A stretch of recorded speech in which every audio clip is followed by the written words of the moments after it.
여러분 안녕하십니까? 안식 후 3일 동안 잘 지내셨습니까? 이 시간 하나님의 말씀으로 위로와 평안 얻기를 간절히 바라겠습니다. 여러분들에게 가장 관심이 많은 사람이 누구인가요? 아내, 남편, 자녀, 목사님, 아니면 없다고 생각하십니까? 사람이라면 관심을 받고 싶어 하며 누군가에게 존재감을 나타내기를 원합니다. 그래서 잊혀지는 것을 두려워합니다. 우리에게 최고의 관심을 가지고 있는 두 존재가 있습니다. 바로 하나님과 사단입니다. 하나님께서는 우리를 하늘로 인도하기 위해 최선을 다하고 계십니다. 우리보다 더 노력을 많이 하고 계십니다. 하나님의 노력과 비교할 수 없지만 하나님 다음으로 우리에게 노력과 정성을 다하고 있는 존재가 있습니다. 바로 사단입니다. 우리를 죽음이 기다리는 죄의 쾌락으로 빠져들게 하기 위하여 노력을 합니다. 우리는 그러한 사단의 세상에서 죄로 치우쳐진 마음을 가지고 살아가기에 하나님 곁에 있지 아니하면 사단이 제시하는 미래가 하나님이 보여주시는 미래보다 더욱더 달콤하게 느껴집니다. 선택받은 민족 이스라엘 백성들도 시간이 지날수록 하나님께서 제시하는 미래보다 사단이 제시하는 당장의 쾌락과 만족을 점점 더 의지하게 되었습니다. 하나님께서 선지자들을 통해 제발 회개하고 돌아오라는 명을 무시하고 제발로 스스로 파멸의 길로 향하였습니다. 그들은 멸망할 것이었습니다. 제발 살려거든 돌아오라는 하나님의 명을 거절하고 사단이 제시한 목적을 따랐기 때문입니다. 당장의 쾌락은 있었을지 모르지만 사단이 제시한 미래는 파멸이었습니다. 바벨론에 의해 남방 유다는 멸망되었고 지식인들은 포로로 잡혀갔으며 남은 자들은 강제로 이주당했고 이방인과 혼합시킴으로 그들은 뿔뿔이 흩어지게 됩니다. 그제서야 이스라엘 백성들은 생각했습니다. 하나님이 우리를 잊으셨다고 생각을 했습니다. 그러나 하나님께서는 그들을 잊으신 게 아니었습니다. 인간적으로 생각하자면 참으로 괘씸하지만 하나님께서는 그렇게 생각하지 않으셨습니다. 하나님이 우리를 잊으셨다고 생각할 이스라엘 백성들을 위해서 100년 전에 선지자 이사야를 통하여 말씀을 전하셨습니다. 이사야 49장 14절에서 17절입니다. 제가 읽도록 하겠습니다. 오직 시온이 이르기를 여호와께서 나를 버리시며 주께서 나를 잊으셨다 하거니와 여인이 그 어찌 젖먹는 자식을 잊겠으며 자기 태어난 아들을 긍휼히 여기지 않겠느냐. 그들은 혹시 잊을지라도 나는 너를 잊지 아니할 것이니라. 내가 너를 내 손바닥에 새겼고 너의 성벽이 항상 내 앞에 있나니 내 자녀들은 빨리 걸으며 너를 헐며 너를 황폐하게 하던 자들은 너를 떠나가리라. 시온은 이스라엘 백성을 의미합니다. 여인이 자식을 혹시 잊을지라도 나는 너를 잊지 아니할 것이다 고 약속하고 있습니다. 내가 너를 내 손바닥에 새겼다. 너희 가장 가까운 곳에 내가 항상 있을 것이다 라고 약속을 하셨습니다. 내 자녀들은 속히 돌아오고를 원문으로 직역하면은 내 자녀들은 서두를 것이다 입니다. 무엇을 위해 서두르는지가 중요한데 여기서 자녀들로 번역된 바나이크는 너의 아들들 또는 너의 건축자들로 번역되기도 합니다. 이 사실로 보아 서두르며 하는 일이란 건축에 관한 것임을 우리가 알 수 있습니다. 이스라엘 백성들이 하나님이 우리를 잊으셨다라고 절망할 그때 하나님께서는 그들을 기억하고 계셨고 그들의 이름을 하나님의 손바닥에 새기셨고 그들 가장 가까이 계셨고 그들에게 밝은 미래를 보여주셨던 것입니다.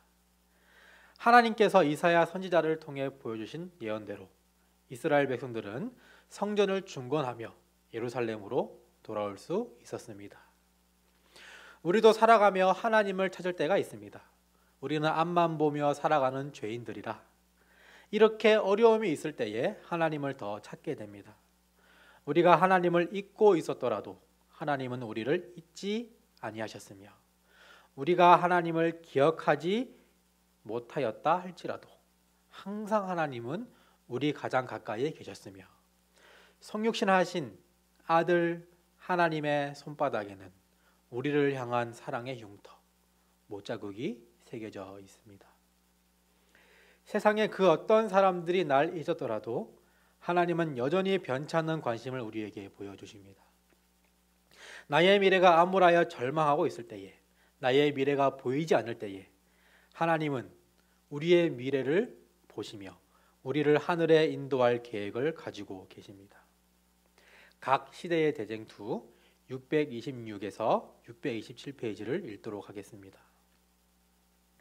이와 같은 시련의 때에 주님께서 당신의 백성을 잊어버리실까? 그분께서는 홍수전 세상을 심판하실 때 충성된 노아를 잊어버리셨던가? 그분께서 하늘의 불을 내려 평온의 도시들을 태워버리실 때 롯을 잊어버리셨던가? 그분께서 애굽에서 우상 숭배자들에게 둘러싸여 있는 요셉을 잊으셨던가?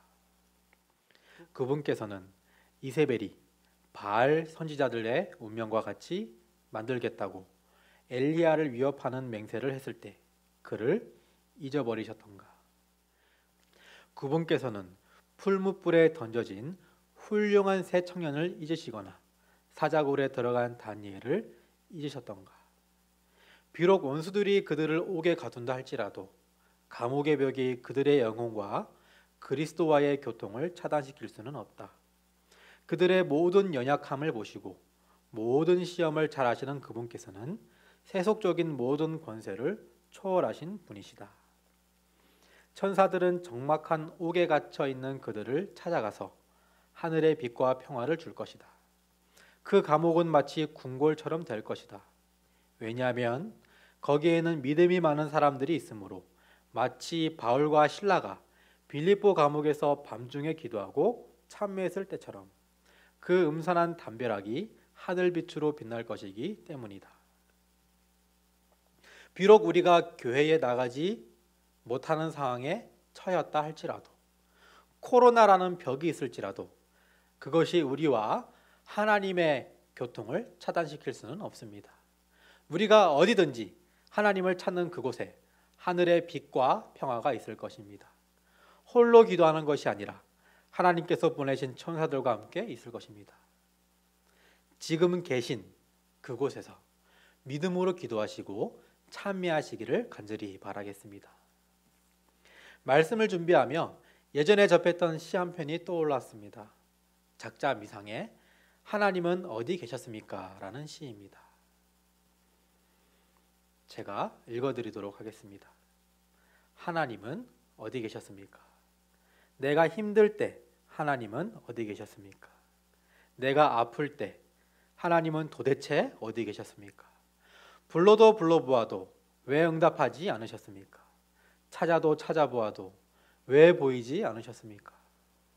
내가 힘들어하는데 하나님은 어디 계십니까? 내가 아파하는데 하나님은 도대체 어디 계십니까? 불러도 불러보아도 왜 응답하지 않으십니까? 찾아도 찾아보아도 왜 보이지 않으십니까? 나는 언제나 그 자리에 있단다. 내가 힘들어할 때 너의 곁에 있었지. 그러나 너는 나를 보지 않았어. 내가 아파할 때 너의 곁에 있었지. 그러나 너는 나를 보지 않았어. 내가 내게 응답했건만 너는 들으려고 하지 않았어. 내가 내게 다가갔건만 너는 날 보려고 하지 않았어. 나는 언제나 그 자리에 변함없이 있단다. 종로의 계단 54페이지를 마지막으로 읽도록 하겠습니다. 의심하고 떠는 자들이여 쳐다보라. 분명 예수께서 살아계셔서 우리를 위하여 간구하신다. 하나님께서 당신의 사랑하시는 아들을 주신 것에 대하여 감사하고 그가 그들을 위하여 죽으신 것이 헛되지 않게 하기 위하여 기도하라. 하나님께서 오늘 그들을 부르신다. 전심으로 예수께 나아가라. 그리하면 하나님의 축복을 요구할 수 있을 것이다. 우리의 이름을 손바닥에 새기신 하나님의 사랑을 생각하며 남은 한 주 이겨내시는 우리 모두가 되기를 바라면서 말씀을 마치도록 하겠습니다.